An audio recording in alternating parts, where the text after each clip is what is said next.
Hello everyone, welcome back to our platform selection decode. तो आज है हमारा डे 4 जो कि हमारा 30 डेज चैलेंज है जिसमें हम कंप्लीट कर रहे हैं यूपीपी कांस्टेबल 2026 का सिलेबस 7 PYQs।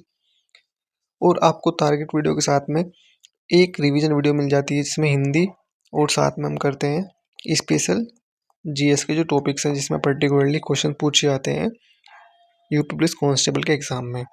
तो काफ़ी इंपॉर्टेंट सेगमेंट है ये। जिन्होंने आज से ज्वाइन किया है वो अपने जो डे 1, डे 2 और डे 3 के जो भी टारगेट्स हैं वो प्रीवियस वीडियो से कवर कर सकते हैं। और आज हम जो है डिस्कस करेंगे अपने डे 4 के टारगेट और साथ में एक रिवीजन वीडियो जो कि आपको हिंदी से रिलेटेड मिल जाएगी। और हिंदी में जो हम कवर करेंगे आज रिवीजन वीडियो में वो कवर करेंगे हिंदी का इतिहास और उसके साथ में जो कॉन्स्टिट्यूशनल प्रोविजंस है हिंदी की जो भी हमारे संविधान में मेंशन है उनको भी डिस्कस करेंगे। तो काफ़ी इंपॉर्टेंट होने वाली है। यहाँ से आपको एक क्वेश्चन मिल जाता है जहाँ से आर्टिकल्स होते हैं 343 में क्या है, इस तरह से 350 में क्या है। तो ये बेसिकली हिंदी से रिलेटेड आर्टिकल्स हैं संविधान में और एग्जाम में रिपीटेडली पूछे भी गए हैं। आप पीवाईक्यू देखोगे तो आपको खुद से वो चीज़ दिख जाएगी कि हाँ यहाँ से क्वेश्चंस आते हैं। तो काफ़ी इंपॉर्टेंट सेगमेंट होने वाला है, वहाँ से आपको रिवीजन हो जाएगा। बाकी जो हमारे आज के टारगेट है वो डिस्कस कर लेते हैं। तो एज़ यू नो ये हमारा टेलीग्राम चैनल है, यहाँ पे आपको पीडीएफ वगैरह मिल जाती है प्लस एक्स्ट्रा इन्फॉर्मेशन जो टाइमली वहाँ पे प्रोवाइड की जाती है। इसको स्कैन करके भी ज्वाइन कर सकते हैं और या आप लिंक से भी ज्वाइन कर सकते हैं जो कि आपको वीडियो के डिस्क्रिप्शन में मिल जाएगा। और डायरेक्टली भी अगर सर्च करेंगे ना टेलीग्राम पे जाके @सिलेक्शन डिकोड तो भी आप डायरेक्टली ज्वाइन हो जाएंगे हमारे ऑफिशियल टेलीग्राम चैनल से। वहाँ पे सारा कंटेंट अपलोडेड है पीडीएफ की फॉर्म में, तो आपको वहाँ से इजीली मिल जाएगा, डाउनलोड करके पढ़ सकते हैं। तो एज यू नो आपको पता है हिंदी हम 3 आवर्स करते हैं, रीजनिंग 3 आवर्स करते हैं, जीके जीएस 3 आवर्स करते हैं, मैथ 2 आवर्स करते हैं और 1 आवर हमारा करंट अफेयर्स के लिए अलॉटेड है। आज है हमारा 8 अप्रैल। आज हम करेंगे क्रिया प्लस विशेषण और साथ में करेंगे हम इसमें पीवाईक्यूज और थ्योरी दोनों ही। रीजनिंग में जो हम करेंगे वो करेंगे डायरेक्शन और ब्लड रिलेशन विद पीवाईक्यू के साथ में जो भी रिसेंटली जैसे यूपीएससी का एग्जाम हुआ है प्लस कांस्टेबल का जो भी अदर एग्जाम हुए हैं स्टेट के यूपी के उन सब की जो पीडीएफ है हमारे टेलीग्राम चैनल पर अपलोडेड है। तो वहाँ से उनको डाउनलोड करके आप इजीली पीवाईक्यू मिल जाएंगे आपको। और जीए के जीएस में करेंगे एंशिएंट हिस्ट्री, पीवाईक्यू इजी करने हैं लास्ट 7 ईयर्स के जितने भी क्वेश्चन पूछे गए हैं ना यूपी के एग्जाम में, specially UPSI, UP constable, UP triple S C PET वाले, उन सब क्वेश्चन को कर लोगे वो मोर देन सफिशिएंट हो जाएंगे आपके। मैथ्स में करोगे आप इंपॉर्टेंट टॉपिक यहाँ से एचसीएफ एलसीएम से क्वेश्चन आते ही आता है तो इसको कर लेना है विद पीवाईक्यू के साथ में। और जो करंट अफेयर का सेगमेंट है टॉपिक जो है आज हमारा वो है स्कीम्स। स्कीम्स आप लास्ट 12 मंथ्स की करेंगे। मैंने इसकी ऑलरेडी स्पीडी की पीडीएफ अपलोड की हुई है अपने टेलीग्राम चैनल पे, तो वहाँ से डाउनलोड करके आप पढ़ सकते हैं। और इस स्कीम में आप ना सेंटर के साथ साथ में प्लस यूपी स्टेट की जो स्कीम है उनको भी साथ में कवर करेंगे। तो 12 मंथ की जितनी भी स्कीम्स हैं सेंटर और स्टेट लेवल की वो सारी कवर करेंगे आप। तो ये हमारे आज के टारगेट हो जाते हैं। इसके साथ में जैसे आपको पता है हम स्पेशल टॉपिक भी कर रहे हैं। हमारा जो जनगणना है वो कंप्लीट हो चुका है, उसके साथ हमने फिर नेक्स्ट हमने सोशल मीडिया कंप्लीट किया था डे 2 पे। डे 3 पे क्या ये किया था हमने भारतीय कृषि, इंडियन एग्रीकल्चर हमने डे 3 पे किया था। आज स्पेशल जैसे टॉपिक नहीं करेंगे, आज सिर्फ हम हिंदी का रिविजन करेंगे क्योंकि फिर काफ़ी बड़ी हो जाती है वीडियो। तो इस वजह से देखते हुए आज सिर्फ हम जो रिवाइज करेंगे वो हिंदी का इतिहास और साथ में जो संवैधानिक प्रोविजंस हैं उसकी वो डिस्कस कर लेते हैं, उसका रिवीजन कर लेते हैं। क्विकली आपको रिकॉल हो जाएंगी चीज़ें, इंपॉर्टेंट है, वहाँ से क्वेश्चन आते आते हैं। और कल फिर हम हिंदी का तो रिवीजन टॉपिक वाइज होगा, उसके साथ में कल हम जो कवर करेंगे स्पेशल टॉपिक में वो करेंगे व्यापार एवं वाणिज्य। इसको हम कल कंप्लीट कर लेंगे, जो टॉपिक हमारा रह गया था इसको हम कल कर लेंगे कंप्लीट। ठीक है जी, हमारा टेलीग्राम चैनल है, इसको ज्वाइन कर लीजिए। वहाँ पर आपको पीडीएफ वगैरह अपलोड की जाती है टाइमली, तो ये भी काफ़ी इंपॉर्टेंट हो जाता है आपके लिए। तो वीडियो को लाइक शेयर कर सकते हैं। अगर आपकी कुछ क्वेरी है तो कमेंट बॉक्स में लिख सकते हैं, प्लस अगर आपका कुछ सजेशन है तो वो भी आप कमेंट बॉक्स में लिख सकते हैं। So thank you so much. Channel को सब्सक्राइब कर लीजिए, वीडियो को लाइक शेयर कर दीजिए और कमेंट करके ज़रूर बताएं। Thank you so much and keep supporting us. तो इस स्लाइड में हम बात करेंगे हिंदी के भाषाई परिवार के बारे में। यहाँ बुलेट पॉइंट्स हैं। पहला, सरलता, अमलदारों के लिए सीखना आसान हो। दूसरा, बहुसंख्यक वक्ता, बहुत से लोग बोलते हों। तीसरा, व्यवहार, धार्मिक, आर्थिक, राजनीतिक व्यवहार योग्य हो, और चौथा क्षणिक स्थिति नहीं, अस्थायी ना हो। तो इसको समझने के लिए हम एक एक पॉइंट को ट्रिक्स के साथ देखते हैं। पहली शर्त है सरलता। अब इसकी ट्रिक ध्यान से सुनिएगा। ट्रिक है, अफसर हमेशा आसान रास्ता चुनते हैं। मतलब जो अमलदार हैं यानी सरकारी अधिकारी, उनके लिए भाषा सीखना आसान होना चाहिए, वरना वो काम कैसे करेंगे। दूसरी शर्त थी बहुसंख्यक वक्ता। इसको याद रखने का लॉजिक है, भीड़ की आवाज बराबर राष्ट्र की आवाज। सही है। यानी भाषा वही हो जिसे देश का एक बहुत बड़ा वर्ग बोलता हो। तीसरा पॉइंट है व्यवहार। ट्रिक ये है कि धर्म, पैसा और राजनीति सब हिंदी में। ऑलराइट। गांधी जी चाहते थे कि भाषा सिर्फ किताबी ज्ञान तक सीमित न रहे, वो आर्थिक और राजनीतिक व्यवहार के योग्य भी हो। और चौथी शर्त भी बहुत अहम है। हाँ, चौथी शर्त है स्थायित्व, यानी क्षणिक स्थिति नहीं। इसकी ट्रिक है, राष्ट्रभाषा गेस्ट नहीं मालिक है, वो स्थायी नहीं हो सकती। और यहाँ एक बहुत बड़ा एग्जाम अलर्ट है। क्या? यहाँ गौर करने वाली बात यह है कि ये सारी शर्तें गांधी जी ने 1917 के भरूच अधिवेशन में दी थी। 1917 भरूच अधिवेशन, इसे बिल्कुल याद कर लीजिए। चलिए इसे थोड़ा विस्तार से समझते हुए अगली स्लाइड पर चलते हैं। इस स्लाइड में हम बात करेंगे दक्षिण भारत में हिंदी इंदौर सम्मेलन से मद्रास तक। जी। इसके बुलेट पॉइंट्स में पढ़ देती हूँ। 1918 का आदान प्रदान प्रस्ताव, 6 युवक उत्तर और 6 दक्षिण जाएंगे। देवदास गांधी प्रथम प्रचारक। 1937 में दक्षिण भारत हिंदी प्रचार सभा की स्थापना। अब परीक्षा के नजरिए से इस टाइमलाइन को याद रखना बहुत जरूरी है। 1918 के आदान प्रदान प्रस्ताव की ट्रिक सुनिए। 6 लेना और 6 देना बराबर 12, यानी 6 युवक उत्तर गए और 6 दक्षिण गए। ये ट्रिक काफी आसान बनाती है इसको। बिल्कुल। और उसके बाद नाम आता है देवदास गांधी का, जो गांधी जी के सबसे छोटे पुत्र थे। इसकी ट्रिक है, देव दक्षिण दिशा में गए। वो पहले प्रचारक बनकर दक्षिण भारत गए थे। और फिर दक्षिण भारत हिंदी प्रचार सभा की स्थापना। हाँ, 1937 में। जी। इस वर्ष को याद रखने के लिए लॉजिक है, 2 और 7 मिलकर होते हैं 9। तो ग्रहों की शांति के लिए दक्षिण जाओ। 1937। और यहाँ परीक्षार्थियों के लिए एक और एग्जाम अलर्ट है। जी बताएं। इस सभा का मुख्यालय चेन्नई में है, जिसे उस समय मद्रास कहा जाता था। ये प्रश्न एसएससी और रेलवे में सीधे पूछा जाता है। बहुत बढ़िया। अब अगली चर्चा पर आते हैं। इस स्लाइड में हम बात करेंगे कांग्रेस और नेहरू रिपोर्ट के राजनीतिक प्रस्ताव की। बुलेट पॉइंट्स हैं: 1925 कानपुर अधिवेशन, 1928 नेहरू रिपोर्ट, राजभाषा हिंदुस्तानी होगी, 1929 सुभाष चंद्र बोस का प्रांतीय ईर्ष्या द्वेष दूर करने का विचार। अब देखिए, राजनीतिक प्रस्ताव एग्जाम में बहुत कंफ्यूजिंग होते हैं, तो इनकी ट्रिक समझते हैं। 1925 का कानपुर अधिवेशन, इसकी ट्रिक है कां से कानपुर और कां से कामकाज हिंदी में।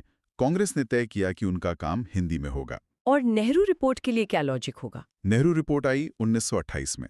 इसकी ट्रिक है, नेहरू जी को दोनों पसंद थे, यानी हिंदी और उर्दू दोनों, और इसीलिए उन्होंने हिंदुस्तानी शब्द चुना। तो इसका असली मतलब क्या है? असली मतलब यह है कि उन्होंने शुद्ध हिंदी या शुद्ध उर्दू नहीं, बल्कि आम बोलचाल की हिंदुस्तानी भाषा की वकालत की। यही मेरा एग्जाम अलर्ट भी है। नेहरू रिपोर्ट ने हिंदी नहीं बल्कि हिंदुस्तानी शब्द का प्रयोग किया था। ऑप्शन में हिंदी देखकर उस पर टिक मत कीजिएगा। ये एक बहुत मूल्यवान जानकारी है। और सुभाष चंद्र बोस का विचार? 1929 में बोस जी ने कहा कि भाषा प्रांतीय द्वेष मिटा सकती है। ट्रिक है, बोस यानी बॉस, और बॉस वही होता है जो सबको एक साथ लाए। चलिए इसे थोड़ा विस्तार से समझते हुए आगे बढ़ते हैं। इस स्लाइड में हम बात करेंगे हिंदी भाषियों का समर्थन। यहाँ हम बंगाल और दक्षिण के योगदान की बात करेंगे। जी। बुलेट पॉइंट्स पर ध्यान दें। सी राजागोपालाचारी, केशव चंद्र सेन और तिलक के विचार। देखिए, आंदोलन की सबसे बड़ी खासियत यही थी कि इसका समर्थन उन्होंने किया जिनकी खुद की मातृभाषा हिंदी नहीं थी। सी राजागोपालाचारी जी का मानना था कि हिंदी राजभाषा बनेगी। ट्रिक, राजा की बात राजभाषा बनी। और केशव चंद्र सेन के लिए? उनके लिए ट्रिक है, केशव यानी कृष्ण, सबको जोड़ने वाले। उन्होंने हिंदी को देश को जोड़ने वाला बंधन माना। और फिर आते हैं बाल गंगाधर तिलक। उनके विचार तो बहुत शक्तिशाली थे। बिल्कुल। ट्रिक है, मराठा शेर की दहाड़ हिंदी में। और यहाँ एक बड़ा एग्जाम अलर्ट सुन लीजिए सभी। सबसे प्रखर समर्थन बंगाल और महाराष्ट्र के नेताओं ने किया था। एग्जाम में अक्सर लोग उत्तर प्रदेश के नेताओं का नाम टिक कर देते हैं, जो कि बिल्कुल गलत हो जाएगा। ये तो सच में धोखा देने वाला सवाल बन सकता है। अब आगे देखते हैं। इस स्लाइड में हम बात करेंगे आंदोलन की नींव रखने वाले धार्मिक और सामाजिक संगठनों के बारे में। ये महत्वपूर्ण है। और ध्यान दें, इस फिगर में दिखाया गया है एक सुनहरा पेड़, यानी tree of knowledge. Bullet points हैं। ब्रह्मो समाज 1918, माफ कीजिएगा 1828, राजा राम मोहन रॉय। आर्य समाज 1875, दयानंद सरस्वती। सनातन धर्म सभा 1895, पंडित दीन दयाल शर्मा। ये साल और संस्थापक मैच द फॉलोइंग में बहुत आते हैं। चलिए इन्हें याद करते हैं। ये सुनहरा पेड़ इन्हीं संस्थानों की नींव को दर्शाता है। पहली ट्रिक, ब्रह्मा सबसे पहले आए, तो सबसे पहले स्थापना हुई ब्रह्म समाज की 1828 में। फिर आर्य समाज 1875। जी, ट्रिक है आर्य मतलब श्रेष्ठ, यानी 75 साल के श्रेष्ठ बुजुर्ग। 1875 आर्य समाज। और तीसरा है सनातन धर्म सभा 1895। ट्रिक है सनातन यानी दया और शिव की नगरी वाराणसी। दया से दीनदयाल शर्मा और शिव की नगरी वाराणसी। एकदम क्लियर। और मेरा एग्जाम अलर्ट यहाँ ये है कि दयानंद सरस्वती जी खुद गुजराती थे। उनकी मातृभाषा गुजराती थी, फिर भी उन्होंने अपना प्रसिद्ध ग्रंथ सत्यार्थ प्रकाश हिंदी में ही लिखा। चलिए इसे थोड़ा विस्तार से समझते हैं। अगले पड़ाव पर इस स्लाइड में हम बात करेंगे हिंदी के प्रहारी यानी साहित्यिक संस्थाओं के बारे में। जी, इसके बुलेट पॉइंट्स हैं। नागरी प्रचारिणी सभा 1893 काशी, हिंदी साहित्य सम्मेलन 1910 प्रयाग, गुजरात विद्यापीठ 1920 अहमदाबाद। अगर हम इसको व्यापक नजरिए से देखें तो नागरी प्रचारिणी सभा 1893 सबसे पुरानी और अहम संस्था है। इसके संस्थापकों को याद रखने की ट्रिक सुनिए। 1893 में काशी में 3 देव मिले। ये 3 देव कौन थे? श्याम, राम और शिव। यानी श्याम सुंदर दास, राम नारायण मिश्रा और शिव कुमार सिंह। एकदम सही। अब हिंदी साहित्य सम्मेलन 1910 की बात करें तो ट्रिक है 10 दिशाओं में साहित्य फैला, यानी 1910। और गुजरात विद्यापीठ की ट्रिक 1920 यानी असहयोग आंदोलन का समय, तो ट्रिक है 20 असहयोग बराबर गांधी का घर, अहमदाबाद। बहुत खूब। अब आगे चलते हैं गांधी जी के भाषा संबंधी विचारों पर। इस स्लाइड में हम बात करेंगे अंग्रेजी बनाम हिंदी पर गांधी जी के विचारों के बारे में। ये टॉपिक काफी सीधा है पर सवाल घूम कर आते हैं। बुलेट पॉइंट्स पढ़ते हैं। अंग्रेजी बराबर गुलामी, हृदय की भाषा बराबर तुलसीदास की भाषा, लिपि विवाद बराबर नागरी सबसे अव्वल। तो इसकी पहली ट्रिक देखिए, अंग्रेज चले गए तो अंग्रेजी भी छोड़ जाओ, यानी अंग्रेजी गुलामी का प्रतीक है। दूसरी ट्रिक, हृदय की भाषा के लिए तुलसी एक पवित्र पौधा है, यानी जो भाषा तुलसीदास की थी वही जनता के हृदय की भाषा है। और लिपि के बारे में उनका क्या मानना था? उन्होंने कहा नागरी सबसे अव्वल है। ट्रिक है नागरी मतलब नगर का राजा, जो सबसे ऊपर हो। और एग्जाम अलर्ट यहाँ सीधे एक कथन से आता है, अंग्रेजी के व्यामोह से पिंड छुड़ाना स्वराज्य का अनिवार्य अंग है। ये कोट किसने कहा था? गांधी जी ने। इसको बिल्कुल रट लीजिए। सही कहा। तो इसका असली मतलब क्या है, ये आगे देखते हैं। इस स्लाइड में हम बात करेंगे राजभाषा यानी ऑफिशियल लैंग्वेज क्या है, राजभाषा और राष्ट्रभाषा के बीच के अंतर की। ये सबसे ज्यादा गलतियों वाला हिस्सा है। बुलेट पॉइंट्स पर ध्यान दें।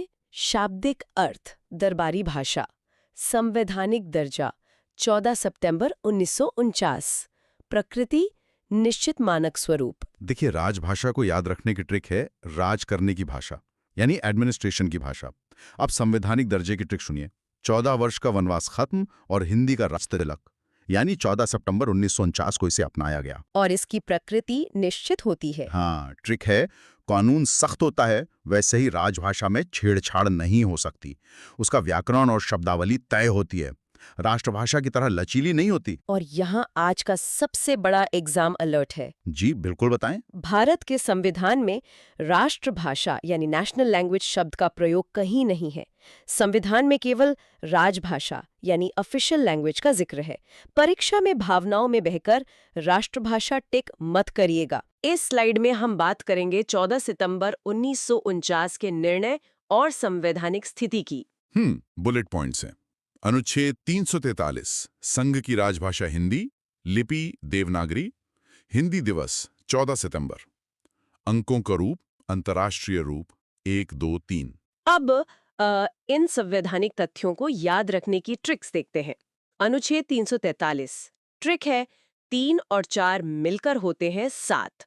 7 मतलब 7, यानी हिंदी सबके साथ चलेगी। बहुत आसान ट्रिक है। और हिंदी दिवस? ट्रिक है 14 का चांद, यानी हिंदी की चमक। तो 14 सितंबर को हिंदी दिवस होता है। अंकों के रूप की ट्रिक भी बहुत दिलचस्प है। भाषा हमारी, नंबर सबके। इसका मतलब अंकों का फॉर्मेट अंतर्राष्ट्रीय रहेगा। बिल्कुल, ताकि पूरे देश और दुनिया के साथ आर्थिक कामकाज आसान रहे। और मेरा आखिरी एग्जाम अलर्ट, ध्यान से सुनिए। संविधान सभा में हिंदी के नाम पर जो बहस हुई थी वो 11 से 14 सितंबर यानी पूरे 4 दिन तक चली थी। ये कोई तुरंत लिया गया फैसला नहीं था। तो इस गहन विश्लेषण से हमने देखा कि भाषा का ये सफर कितना लंबा और संघर्षपूर्ण रहा है। बिल्कुल। अब मैं सभी परीक्षार्थियों के लिए बस 1 मिनट में क्विक रिवीजन कर देता हूं। देखिए, हमारी कहानी शुरू हुई 1917 के भरूच अधिवेशन से, जहां गांधी जी ने 5 शर्तें रखीं। जी। फिर 1918 में आदान प्रदान प्रस्ताव आया और 1937 में दक्षिण भारत में हिंदी प्रचार सभा की स्थापना हुई। हमने देखा कि कैसे राजा गोपालाचारी और तिलक जैसे अहिंदी भाषियों ने समर्थन किया। उसके बाद ब्रह्मो समाज और आर्य समाज जैसी धार्मिक संस्थाओं ने नींव रखी और 1893 की नागरी प्रचारणी सभा ने साहित्यिक विकास किया। और अंत में 4 दिन की बहस के बाद 14 सितंबर 1949 को अनुच्छेद 343 के तहत हिंदी को राजभाषा का दर्जा मिला। परीक्षा में इससे किस तरह के प्रश्न आएंगे? देखिए, एग्जाम में मैच द फॉलोइंग प्रश्न बन सकते हैं, जैसे संस्थाओं को उनके स्थापना वर्ष से जोड़ना, या सीधे पूछा जा सकता है कि दक्षिण भारत के प्रथम हिंदी प्रचारक कौन थे, या फिर अनुच्छेद 343 का संबंध किससे है। ट्रिक्स याद रखेंगे तो कभी गलती नहीं होगी। बहुत ही बेहतरीन समझा है आपने। अब इस सब के बाद एक बहुत अहम सवाल खड़ा होता है। अगर 1949 में संविधान सभा के अंदर भाषा को लेकर इतनी गंभीर बहस हुई थी कि वो 4 दिन तक चली, तो सोचिए अगर आज के समय में भारत में ऐसा कोई भाषा विवाद उठे, तो उसका स्वरूप क्या होगा? आज के सोशल मीडिया के दौर में क्या हम वैसी ही सहमति और शांति से कोई रास्ता निकाल पाएंगे? ये एक ऐसा प्रश्न है जो आप सबको इस विषय के बारे में और गहराई से सोचने पर मजबूर करेगा। इसके साथ ही हम आज का ये गहन विश्लेषण यहीं समाप्त करते हैं। पढ़ाई करते रहिए।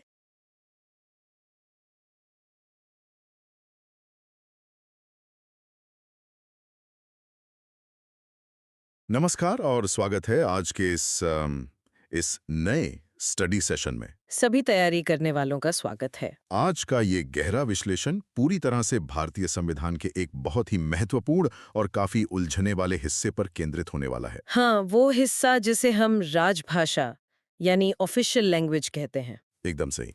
अगर हम आज के सत्र के स्रोतों की बात करें तो हमारे पास 10 बेहद शानदार और विस्तार से बनाए गए एग्जाम प्रेप स्लाइड डेक्स मौजूद हैं। और ये स्लाइड्स विशेष रूप से यूपीएसआई और यूपी कांस्टेबल जैसी प्रतियोगी परीक्षाओं की तैयारी करने वाले उम्मीदवारों के लिए डिजाइन की गई हैं। तो आज का हमारा मिशन क्या है? मिशन बहुत स्पष्ट है। हम इन 10 स्लाइड्स में छिपे हर एक तथ्य, हर एक एग्जाम अलर्ट और उन सभी छोटे-छोटे डिटेल्स को डिकोड करेंगे। बिल्कुल, क्योंकि लक्ष्य यही है कि राजभाषा से जुड़ा कोई भी प्रश्न परीक्षार्थियों की पहुंच से बाहर ना रहे। लेकिन एक बात जो इन परीक्षाओं की तैयारी करने वालों को हमेशा ध्यान में रखनी चाहिए, वो ये है कि सिर्फ रटने से बात नहीं बनती। रटन विद्या हमेशा काम नहीं आती, सही कहा आपने। हाँ, हमें हर नियम, हर अनुच्छेद और हर ऐतिहासिक फैसले के पीछे का जो क्यों होता है ना, वो समझना होगा। जब ये समझ आ जाता है कि संविधान निर्माताओं ने कोई विशेष नियम क्यों बनाया, तो तथ्य अपने आप दिमाग में बैठ जाते हैं। ये बहुत ही सटीक बात कही आपने। रिटन विद्या की बजाय अगर बैकग्राउंड समझ ली जाए तो एग्जाम के प्रेशर में भी आंसर्स याद आ जाते हैं। तो चलिए बिना किसी देरी के अपने इस टीचर स्टाइल क्लासरूम एक्सप्लेनेशन की शुरुआत करते हैं। शुरू करते हैं। इस स्लाइड में हम बात करेंगे राजभाषा, मुंशी अयंगर फॉर्मूला की। इसके पॉइंट्स देखते हैं। मैं सबसे पहले स्लाइड के बुलेट पॉइंट्स को बिल्कुल वैसे ही पढ़ देता हूँ। भाग 17, अनुच्छेद 343 से 351 मुंशी अयंगार फॉर्मूला 15 वर्षों तक अंग्रेजी का प्रयोग। देखिए, इन पॉइंट्स को एग्जाम के लिए याद रखने का एक बहुत ही सरल और लॉजिकल तरीका है। अगर हम भाग 17 के अंकों पर ध्यान दें, यानी 1 और 7, 1 और 7। हाँ, तो इन्हें मिलाने पर 8 बनता है और ये 8 सीधे तौर पर 8वीं अनुसूची की ओर इशारा करता है। यानी भाग 17 और 8वीं अनुसूची आपस में जुड़े हुए हैं। 1 + 7 = 8। ये ट्रिक तो बहुत आसान है ना? अब बात करते हैं मुंशी अयंगर फॉर्मूला की और इसके पीछे के क्यों की। संविधान बनाते वक्त राष्ट्र की भाषा क्या हो, इसको लेकर संविधान सभा में बहुत तीखी बहस चल रही थी। नॉर्थ और साउथ के बीच में। राइट, बिल्कुल। उत्तर भारत के नेता हिंदी चाहते थे, जबकि दक्षिण भारत के नेताओं को इस पर आपत्ति थी। तब के.एम. मुंशी और एन. गोपालास्वामी अयंगर ने एक ऐतिहासिक समझौता तैयार किया। अच्छा। उन्होंने तय किया कि 15 साल तक यानी 1965 तक अंग्रेजी का प्रयोग एक ग्रेस पीरियड के रूप में जारी रहेगा, ताकि जो गैर हिंदी भाषी राज्य हैं उन्हें इस बदलाव के लिए पर्याप्त समय मिल सके। ये समझौता वास्तव में एक बहुत ही नाजुक संतुलन था और इसी बात को हमारी विजुअल मटेरियल भी बहुत खूबसूरती से स्पष्ट करती है। इस फिगर में दिखाया गया है पुरानी किताबें, न्याय का तराजू और संविधान की एक किताब, जो इस ऐतिहासिक कानूनी समझौते और उस समय बनाए गए भाषाई संतुलन को बखूबी दर्शाती है। और यहीं पर सबसे बड़ा एग्जाम अलर्ट छिपा है। यूपीएसआई की परीक्षाओं में अक्सर उम्मीदवारों को फंसाने के लिए एक सवाल आता है। ध्यान रखना है कि इस फॉर्मूला के तहत हिंदी को राजभाषा यानी ऑफिशियल लैंग्वेज का दर्जा दिया गया था, ना कि राष्ट्रभाषा कहा। एकदम सही, ना कि राष्ट्रभाषा यानी नेशनल लैंग्वेज का। भारत की कोई भी घोषित राष्ट्रभाषा नहीं है। परीक्षा में राष्ट्रभाषा वाले विकल्प से पूरी तरह बचना है। ये बहुत ही महत्वपूर्ण वार्निंग है सुनने वालों के लिए। अक्सर उम्मीदवार इन दोनों शब्दों के बीच कंफ्यूज हो जाते हैं। तो आगे बढ़ते हैं। जी, इस स्लाइड में हम बात करेंगे विधायी भाषा, अनुच्छेद 120 एवं 210 की। इसके बुलेट पॉइंट्स इस प्रकार हैं: संसद और विधानमंडल में भाषा के नियम। इन दोनों अनुच्छेदों को एक साथ याद रखने की एक बेहतरीन ट्रिक है। देखिए, अनुच्छेद 120 संसद की भाषा से संबंधित है। ठीक है। अब अगर 120 के अंकों को आपस में पलट दिया जाए तो वो क्या बनेगा? 210 बन जाएगा। सही जवाब। वो 210 बन जाता है, जो राज्यों के विधानमंडल की भाषा का अनुच्छेद है। यानी केंद्र से राज्य तक का सफर सिर्फ अंकों को पलटने से तय हो जाता है। ये तो काफी बढ़िया मेमोरी लॉजिक है। हाँ, और इन दोनों अनुच्छेदों में भी वही 15 साल की लिमिट का प्रावधान रखा गया था कि 15 साल बाद या अंग्रेजी में शब्दों का लोप हो जाएगा। हालांकि बाद में राजभाषा अधिनियम के जरिए अंग्रेजी का प्रयोग जारी रखा गया था। ये ट्रिक वाकई एग्जाम में टाइम बचाने वाली है। और दोनों सदनों की इस मजबूत व्यवस्था को विजुअल में भी दर्शाया गया है। इस फिगर में दिखाया गया है संसद के 2 बड़े और मजबूत स्तंभ, जिन पर सुनहरे अक्षरों में 120 और 210 लिखा हुआ है, जो दिखाता है कि विधायी कार्यप्रणाली किन अनुच्छेदों पर टिकी है। बिल्कुल। लेकिन मेरा एक सवाल है, अगर किसी विधायक या संसद को हिंदी या अंग्रेजी दोनों ही नहीं आती, तो उस स्थिति में क्या होगा? हाँ, यहीं पर परीक्षा का सबसे महत्वपूर्ण कीवर्ड आता है। अनुच्छेद 120 और 210 में ये स्पष्ट रूप से लिखा है कि यदि कोई सदस्य हिंदी या अंग्रेजी में अपनी बात नहीं रख सकता, तो सदन का पीठासीन अधिकारी, जैसे लोकसभा अध्यक्ष या राज्यसभा सभापति, हाँ, वो उन्हें अपनी मातृभाषा में बोलने की अनुमति दे सकता है। परीक्षा में इस मातृभाषा यानी मदर टंग शब्द को जरूर खोजना चाहिए, क्योंकि ये अक्सर सही उत्तर होता है। मातृभाषा, ये सच में एक बहुत ही व्यावहारिक नियम बनाया गया है। चलिए अगले अनुच्छेद की गहराई में चलते हैं। चलिए, इस स्लाइड में हम बात करेंगे संघ की राजभाषा, अनुच्छेद 343 की। इसके बुलेट पॉइंट्स हैं: अनुच्छेद 343 ब्रैकेट 1 और 343 ब्रैकेट 2 के प्रावधान और अंकों के अंतर्राष्ट्रीय रूप का प्रयोग।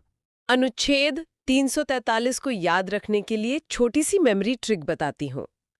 343 को संघ की भाषा का सीन मान लें, SCENE।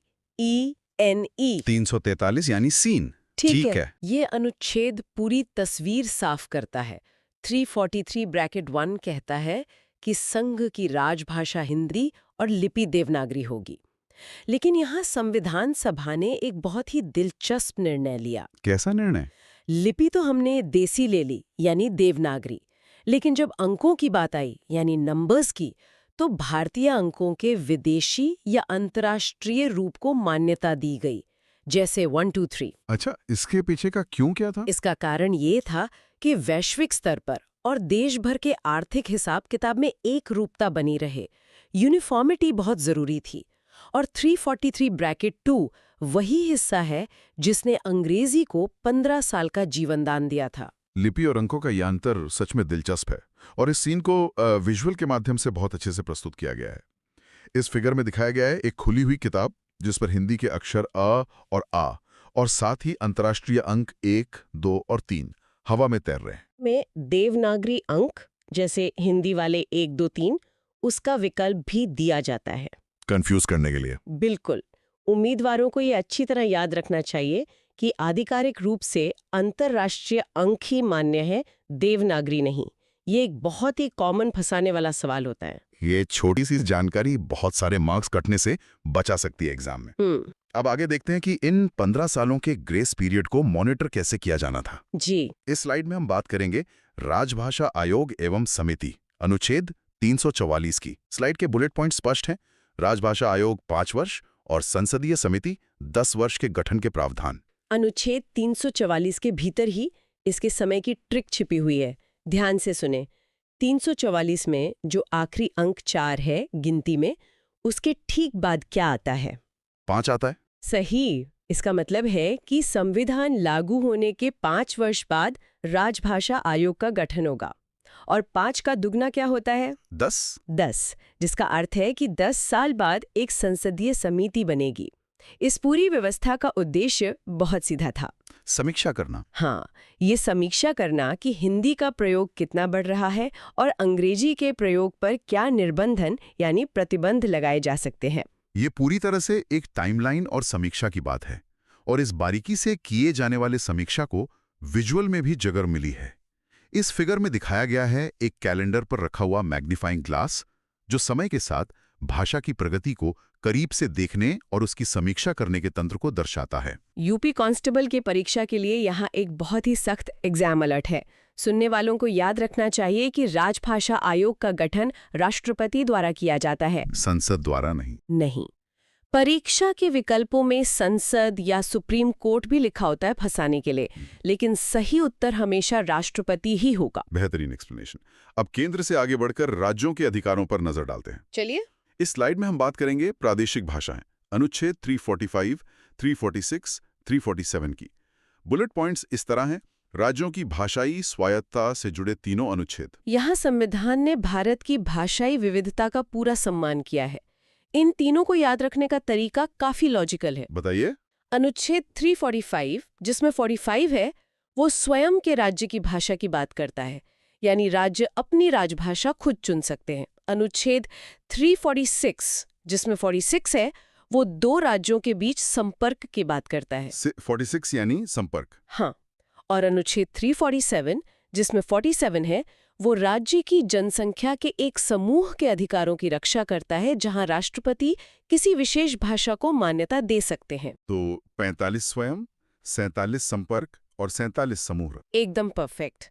इसका क्यों समझना भी बहुत जरूरी है। राज्यों को ये छूट इसलिए दी गई ताकि किसी भी क्षेत्रीय भाषा को ये महसूस ना हो कि उस पर कोई अन्य भाषा जबरदस्ती थोपी जा रही है। ये स्वायत्तता यानी ऑटोनॉमी भारत के संघीय ढांचे की मजबूती दिखाती है। संपर्क की इस भाषा को दृश्य में भी उकेरा गया है। इस फिगर में दिखाया गया है भारत का नक्शा, जिस पर राज्यों के बीच नेटवर्क लाइंस बनी हैं, जो एक राज्य से दूसरे राज्य के बीच पत्राचार और संपर्क की भाषा को दर्शाती हैं। यहाँ परीक्षा के नजरिए से एक करंट फैक्ट जानना बहुत आवश्यक है। वर्तमान में 9 राज्यों जैसे उत्तर प्रदेश, मध्य प्रदेश, बिहार, राजस्थान आदि और एक केंद्र शासित प्रदेश यानी दिल्ली की प्रथम राजभाषा हिंदी है। नए उम्मीदवारों के लिए ये बड़ा अच्छा अपडेट है। अब हम चलते हैं देश की न्याय व्यवस्था की ओर। हाँ, ये बड़ा इंटरेस्टिंग है। इस स्लाइड में हम बात करेंगे न्यायपालिका की भाषा अनुच्छेद 348 से 349 की। बुलेट पॉइंट्स हैं सुप्रीम कोर्ट, हाई कोर्ट और कानूनी ड्राफ्ट में अंग्रेजी के वर्चस्व वाले प्रावधान। ये हिस्सा कानूनी दृष्टिकोण से बहुत अहम है। अनुच्छेद 348 को याद रखने के लिए 48 को कोर्ट शब्द से जोड़ लें। ये अनुच्छेद स्पष्ट करता है कि न्यायपालिका की भाषा डिफ़ॉल्ट रूप से अंग्रेजी होगी। सिर्फ कोर्ट की या बिल्स की भी? दोनों की। संसद और राज्य स्तर पर जितने भी असली कानूनी ड्राफ्ट, विधेयक या अधिनियम बनेंगे, उनका प्राधिकृत पाठ यानी ऑथोरिटेटिव टेक्स्ट अंग्रेजी में ही होगा। ऐसा क्यों किया गया? ऐसा इसलिए किया गया ताकि पूरे देश के कानूनों और अदालती फैसलों में एक समान कानूनी शब्दावली बनी रहे, जिससे जैसे जब जजेस के तबादले होते हैं या सुप्रीम कोर्ट में अपील होती है तो कोई भाषाई बाधा ना आए। समझ गया। यूनिफॉर्मिटी के लिए? बिल्कुल। वहीं अनुच्छेद 349 ये सुनिश्चित करता है कि भाषा से जुड़े किसी भी नए कानून को पेश करने से पहले राष्ट्रपति का ग्रीन सिग्नल यानी पूर्व मंजूरी अनिवार्य है। पूरे देश की न्याय व्यवस्था को एक सूत्र में बांधने का ये एक बहुत ही व्यावहारिक तरीका था। इसी कानूनी माहौल को विजुअल भी दर्शाता है। इस फिगर में दिखाया गया है न्याय का तराजू और जज का हथौड़ा, जो अदालती कार्यवाहियों की गंभीरता और अंग्रेजी के वर्चस्व का प्रतीक है। और तैयारी करने वालों के लिए यहाँ का एग्जाम अलर्ट बिल्कुल सीधा है। उम्मीदवारों को याद रखना है कि सुप्रीम कोर्ट और हाई कोर्ट की आधिकारिक कार्यवाही की डिफ़ॉल्ट भाषा अंग्रेजी ही है, जब तक कि संसद कोई नया कानून न बना दे। परीक्षा में स्थानीय भाषा या हिंदी के विकल्प को टिक नहीं करना है। नहीं, बिल्कुल नहीं। ठीक है, अब आते हैं उन अनुच्छेदों पर जो सीधे आम जनता से जुड़े हुए हैं। जी, ये आम नागरिकों के लिए बहुत जरूरी है। इस स्लाइड में हम बात करेंगे विशेष निर्देश अनुच्छेद 350 और 351 की। बुलेट पॉइंट्स पढ़ देता हूं। व्यथा निवारण 350, मातृभाषा 350 ए, अधिकारी 350 बी और हिंदी का प्रचार 351। ये निर्देश बहुत ही मानवीय दृष्टिकोण से लिखे गए हैं। देखिए, अनुच्छेद 350 आम आदमी की शिकायत की भाषा है। इसका सीधा सा मतलब है कि अगर किसी नागरिक को सरकार से कोई शिकायत है तो वो अपनी बात किसी भी भाषा में कह सकता है। उस पर कोई पाबंदी नहीं है? कोई पाबंदी नहीं। उसे सिर्फ इसलिए वापस नहीं भेजा जा सकता कि उसका आवेदन यानी एप्लीकेशन राजभाषा में नहीं है। ये तो बहुत अच्छी बात है। हाँ, अब 350 ए देखते हैं। इसमें ए से मातृभाषा याद रखें, जो प्राथमिक स्तर पर बच्चों को मातृभाषा में शिक्षा देने की बात करता है। 350 बी में बी से अधिकारी याद रखें, जो भाषाई अल्पसंख्यकों के लिए एक विशेष अधिकारी की नियुक्ति करता है। और 351? 351, जिसे हम 51 की शुभ शगुन से याद रख सकते हैं, ये संघ को निर्देश देता है कि वो हिंदी का विकास और प्रसार करे। एक आम नागरिक की भाषा का इतना सम्मान करना वाकई संविधान की सुंदरता है, और इसी विकास को विजुअल में एक बहुत ही सकारात्मक तरीके से दिखाया गया है।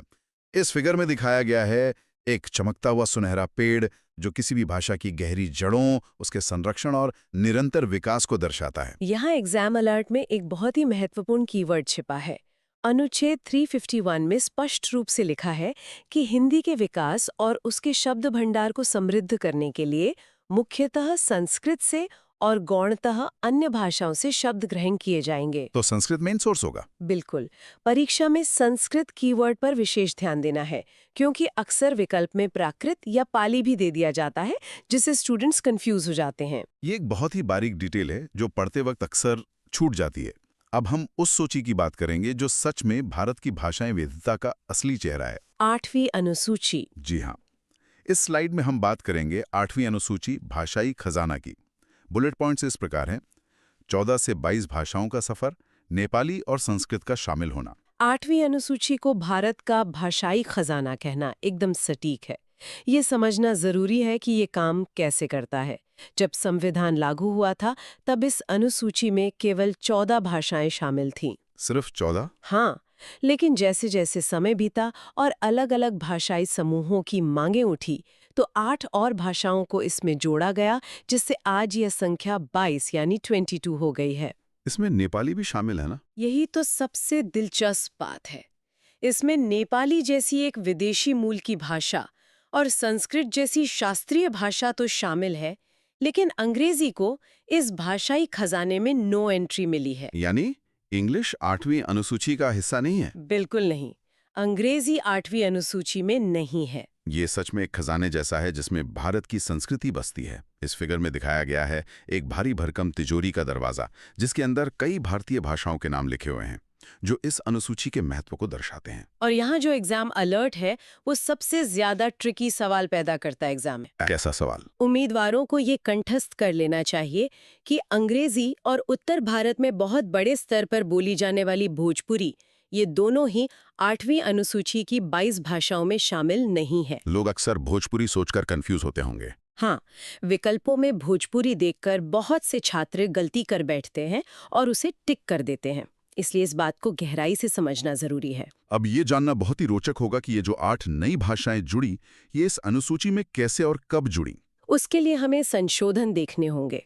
इस स्लाइड में हम बात करेंगे संविधान संशोधन 21वां, 71वां और 92वां की। आइए बुलेट पॉइंट्स देखते हैं, भाषाओं को जोड़ने वाले सभी संशोधनों के वर्ष और भाषाएं। देखिए, प्रतियोगी परीक्षाओं के दृष्टिकोण से ये सबसे जादुई स्लाइड है। जादुई क्यों? क्योंकि संशोधनों और जोड़ी गई भाषाओं को याद रखना हमेशा मुश्किल लगता है, लेकिन ट्रिक्स के साथ ये बहुत आसान हो जाता है। 21वां संशोधन जो 1967 में हुआ, वो सिंधी भाषा को 15वीं भाषा के रूप में जोड़ता है। ठीक है, 21वां सिंधी। फिर 71वां संशोधन 1992 को याद रखने के लिए नमक शब्द का प्रयोग करें। नमक दो गई। और सबसे बड़ी ट्रिक 92वें संशोधन 2003 के लिए है। इसे मैथ्स के नियम बोर्ड मास से याद रखें। बोर्ड मास रूल कैसे? बो, डो, मा, स, यानी बोडो, डोगरी, मैथिली और संथाली। ये तो वाकई ट्रिक्स का खजाना है। और इन संशोधनों के आपस में जुड़ी हुई प्रक्रिया को विजुअल में भी बेहद बखूबी दिखाया गया है। इस फिगर में दिखाया गया है 3 सुनहरे गियर्स जो आपस में जुड़े हैं और जिन पर 21, 71 और 92 लिखा है। ये गियर्स इन संशोधनों की मशीनरी का प्रतीक हैं। और एग्जाम अलर्ट के रूप में वो जादुई सूत्र है जो इस पूरी स्लाइड का ब्रह्मास्त्र है। अगर हम थोड़ा गणित का इस्तेमाल करें तो 21 और 71 को जोड़ने पर क्या आता है? 1 और 1 2, 7 और 2 9, 92 आता है। सही, यानी 21 सिंधी प्लस 70 नमक बराबर 92 बोर्ड मास। परीक्षा में अगर पहले 2 संशोधन याद है तो तीसरे संशोधन का नंबर खुद ब खुद निकल आता है। ये मेमोरी लॉजिक सच में टाइम बचाने के लिए अद्भुत है। गणितीय लॉजिक का क्या सही इस्तेमाल किया है। अब हम आज के इस गहरे विश्लेषण की आखिरी स्लाइड पर पहुंच चुके हैं, जो हमें वापस थोड़ा इतिहास में ले जाती है। चलिए देखते हैं। इस स्लाइड में हम बात करेंगे प्रथम राजभाषा आयोग एवं समिति की। बुलेट पॉइंट्स कुछ इस तरह हैं। बीजी खैर आयोग 1955, जीबी पंत समिति 1957 और असहमति के पॉइंट्स। अगर उम्मीदवार अनुच्छेद 344 को याद करें, जहां हमने 5 और 10 साल के नियम की बात की थी, तो ये स्लाइड उसी का व्यवहारिक परिणाम है। संविधान लागू होने के 5 साल बाद वाला नियम। बिल्कुल, वोली 1950 में संविधान लागू होने के ठीक 5 साल बाद 1955 में बाल गंगाधर यानी बीजी खैर के अध्यक्षता में प्रथम राजभाषा आयोग बना। इसे 55 में खैर की ट्रिक से याद रखा जा सकता है। और 10 साल वाला? फिर 1957 में जीबी पंत के अध्यक्षता में समिति बनी। इसे 57 में पंत से याद रखें। पंत समिति ने ये सिफारिश की कि हिंदी को प्रधान भाषा और अंग्रेजी को सहायक भाषा बनाया जाए। क्या इस पर सभी सहमत थे? नहीं, स्रोत में दी गई ऐतिहासिक जानकारी के अनुसार इस आयोग में पूर्ण सहमति नहीं थी। पूर्वी भारत से सुनीति कुमार चैटर्जी और दक्षिण भारत से पी सुब्बरायण ने अपनी असहमति यानी डिसेंट दर्ज कराई थी। उनका तर्क क्या था? उनका तर्क ये था कि गैर हिंदी भाषी राज्यों पर हिंदी थोपी नहीं जानी चाहिए। ये असहमति उस समय की भाषाई जटिलताओं को बड़ी स्पष्टता से सामने रखती है। इतिहास के इन पन्नों और दस्तावेजों को दृश्य में भी संजोया गया है। इस फिगर में दिखाया गया है एक ऐतिहासिक दस्तावेज जिस पर मोहर लगी है और उसके साथ एक टाइमलाइन बनी हुई है जो इन आयोग और समिति के गठन के समय को दर्शाती है। और परीक्षा के लिए यहाँ का जो सदाबहार यानी एवरग्रीन एग्जाम अलर्ट है, उसे याद रखना बहुत जरूरी है। बीजी खेर कमीशन का गठन 7 जून 1955 को हुआ था। यूपी कांस्टेबल और एसआई की परीक्षाओं में अक्सर ये सटीक तारीख पूछी जाती है, तो 7 जून 1955 को बिल्कुल नहीं भूलना है। बहुत खूब। तो तैयारी करने वालों, हमने सभी 10 स्लाइड्स के हर एक पहलू का बहुत ही बारीकी से और गहराई से विश्लेषण कर लिया है। सारे इंपॉर्टेंट पॉइंट्स कवर हो गए हैं। चलिए एग्जाम में जाने से पहले एक शॉर्ट वर्बल रिवीजन करते हैं ताकि सभी ट्रिक्स और तथ्य दिमाग में ताज़ा हो जाएं। एग्जाम में कैसे क्वेश्चंस बन सकते हैं, इस पर एक क्विक नज़र डालते हैं। मेरा पहला सवाल आपसे है, सुप्रीम कोर्ट की कार्यवाही की भाषा किस अनुच्छेद में निर्धारित की गई है? इसका उत्तर है अनुच्छेद 348। और हमारी ट्रिक क्या थी? 48 बराबर कोर्ट यानी न्यायपालिका की डिफ़ॉल्ट भाषा अंग्रेजी। बिल्कुल सही। अगला सवाल, 71वें संविधान संशोधन से जुड़ी गई भाषाओं को याद रखने की अचूक ट्रिक क्या है? वो ट्रिक है नमक, NMK यानी नेपाली, मणिपुरी और कोंकणी। शानदार। एक और ट्रिकी सवाल पूछता हूं जो अक्सर फंसाता है। क्या संघ के शासकीय कार्यों के लिए देवनागरी अंक आधिकारिक रूप से मान्य है? नहीं, देवनागरी अंक मान्य नहीं है। संविधान के अनुसार भारतीय अंकों का अंतर्राष्ट्रीय रूप जैसे 1 2 3 यही आधिकारिक रूप से मान्य है। ये एक बेहतरीन और सटीक रिवीजन था। मुझे लगता है अब कैंडिडेट्स का कोई डाउट नहीं बचा होगा। अब आज के इस सत्र को समाप्त करने से पहले हम सुनने वालों के लिए एक विचारणीय प्रश्न छोड़ते हैं जो इन्हीं स्रोत सामग्रियों से उपजता है। हाँ, एक ऐसा सवाल जो सोचने पर मजबूर करे। देखिए, संविधान निर्माताओं ने मुंशी अय्यंगार फॉर्मूला के तहत अंग्रेजी को केवल 15 साल का ग्रेस पीरियड दिया था। उनका मूल विचार ये था कि धीरे धीरे भारतीय भाषाएं पूरी तरह से प्रशासनिक और न्यायिक कार्यभार संभाल लेंगी। लेकिन आज रियलिटी कुछ और ही है। सही कहा। आज इतने दशकों बाद भी न्यायपालिका के उच्च स्तर और कई महत्वपूर्ण सरकारी ड्राफ्टिंग कार्यों में अंग्रेजी का ही वर्चस्व है। तो सोचने वाली बात यह है, क्या भविष्य में कभी ऐसा समय आएगा जब हमारे सुप्रीम कोर्ट की पूरी कार्रवाई भारतीय भाषाओं में होगी, या फिर अंग्रेजी की ये मौजूदा व्यवस्था अब प्रशासनिक और न्यायिक ढांचे का एक स्थायी और अनिवार्य हिस्सा बन चुकी है जिसे बदला नहीं जा सकता?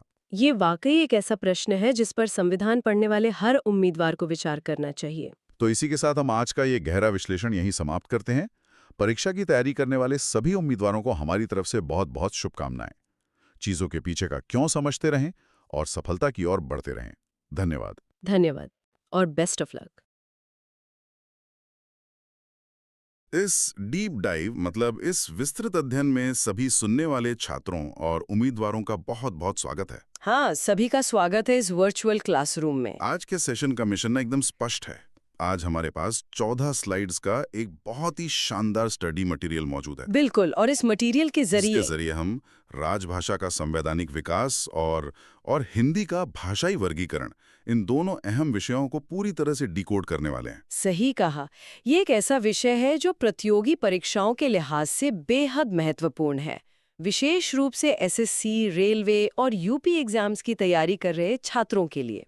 तो चलिए इस ज्ञान की यात्रा को शुरू करते हैं। हाँ, हमारा मकसद यहाँ सिर्फ तथ्यों को पढ़ना नहीं है, बल्कि याद रखने की ट्रिक्स और मेमोरी लॉजिक के सहारे कॉन्सेप्ट्स को गहराई से समझना है। सही बात है। तो सभी छात्र मेंटली तैयार हो जाएं, क्योंकि आज हम सीधे परीक्षा में छपने वाले सवालों को टारगेट करेंगे।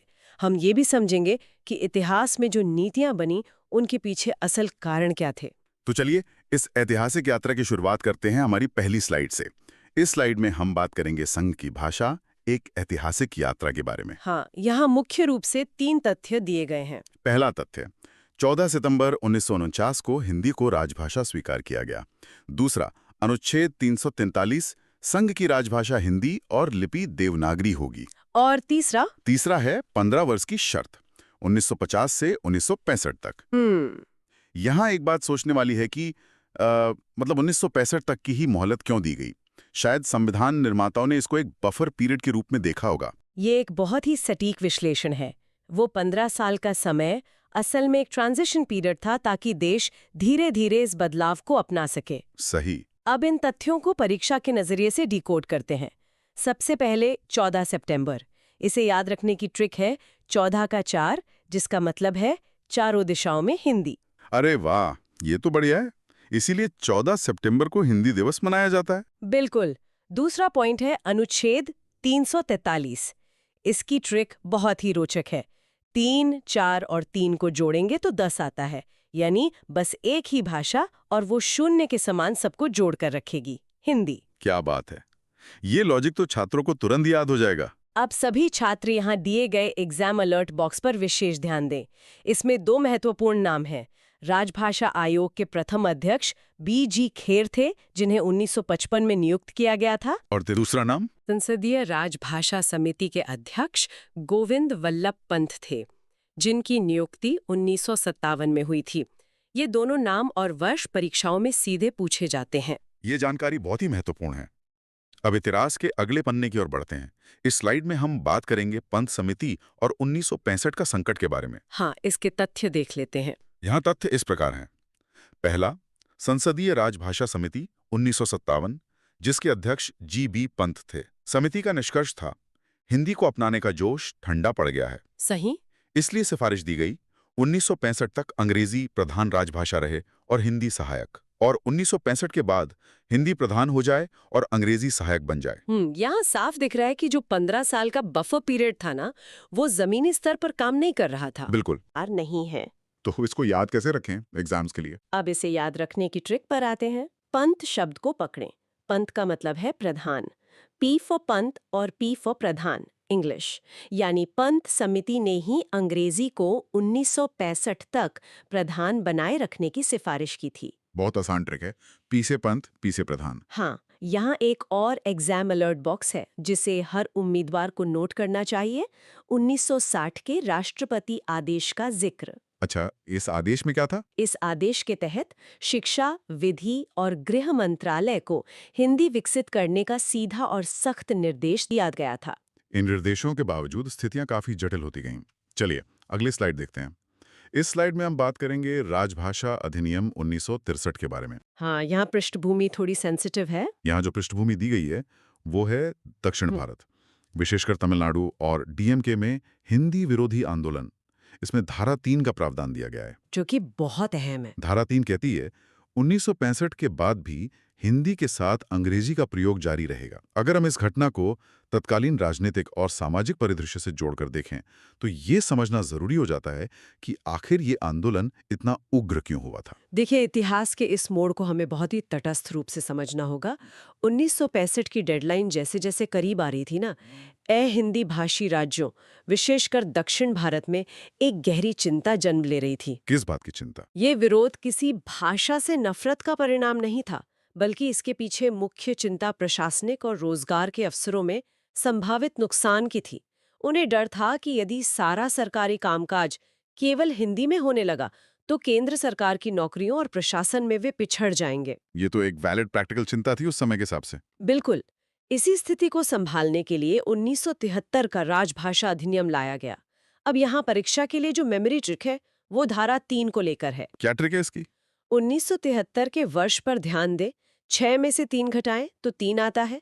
इसी धारा 3 ने अंग्रेजी को बचाए रखा। वाह! एग्जाम अलर्ट के तौर पर सब लोग याद रखें कि ये अधिनियम 10 मई 1973 को पारित हुआ था और इसमें कुल 9 धाराएं हैं। इस ऐतिहासिक संदर्भ से चीजें काफी स्पष्ट हो जाती हैं। अब आते हैं उस संशोधन पर जिसने इस व्यवस्था को स्थायी बना दिया।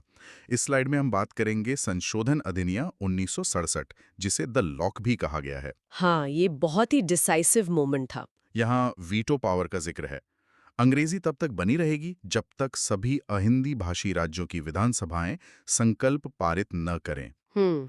इसके बाद संसद की भूमिका आती है। राज्यों के बाद संसद के दोनों सदनों को भी संकल्प पारित करना होगा, और इसका परिणाम ये हुआ, द्विभाषिक या बायलिंगुअल नीति लागू हो गई। एकदम सही। वैसे इस फिगर में एक ताला दिखाया गया है जो एक पुराने दस्तावेज पर लगा है। ये ताला अंग्रेजी की निरंतरता को लॉक करने का प्रतीक लग रहा है। इस फिगर में दिखाया गया ये ताला ही इस अधिनियम का सार है।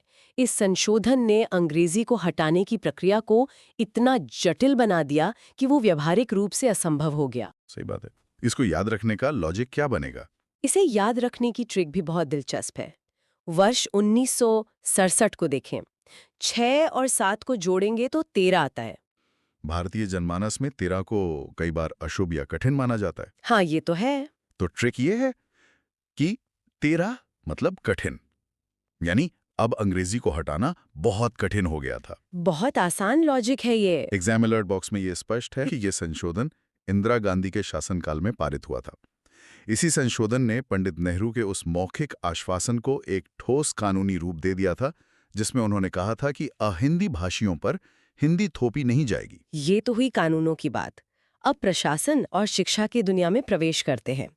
इस स्लाइड में हम बात करेंगे राजभाषा संकल्प 1967 यानी त्रिभाषा सूत्र के बारे में। 3 लैंग्वेज फॉर्मूला? हाँ, ये एक बड़ा प्रयोग था। यहाँ जो फॉर्मूला है वो इस प्रकार है। हिंदी भाषी क्षेत्र के लिए हिंदी प्लस अंग्रेजी प्लस एक दक्षिण भारतीय भाषा, और अहिंदी भाषी क्षेत्र के लिए प्रादेशिक भाषा प्लस अंग्रेजी प्लस हिंदी। बिल्कुल। इस फिगर में दिखाया गया है कि एक प्रिज्म से रोशनी गुजर रही है। लाल रोशनी हिंदी, नीली अंग्रेजी और हरी रोशनी प्रादेशिक भाषा को दर्शाती हैं, जो आपस में एक संतुलन बना रही हैं। ये फिगर उस आदर्श भाषाई संतुलन को दिखाता है जिसकी कल्पना 1968 के संकल्प में की गई थी। इस त्रिभाषा सूत्र को याद रखने की ट्रिक बहुत ही सरल है। वो क्या है?